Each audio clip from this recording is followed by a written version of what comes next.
How to transfer money from PandaBuy to bank account.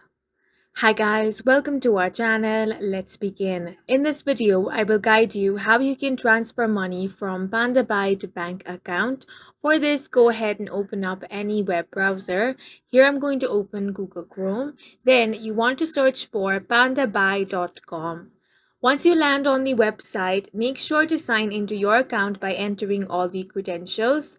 After you have been signed into your account, you simply want to click on the profile icon and select the option of User Center. Once you select this option, on the left hand side panel, you will have different options. From these options, go ahead and click on the Wallet option.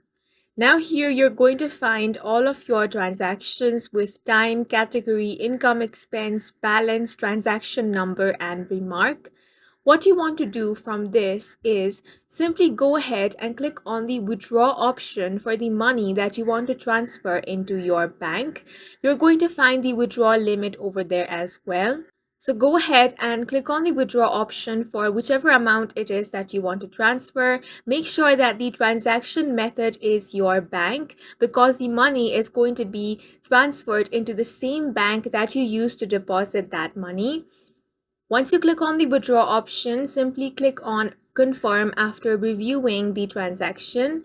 After clicking on confirmed, your money will be transferred from PandaBuy to bank account, and that's it for this video. If you found it helpful, please make sure to hit the like button and subscribe for more videos like this.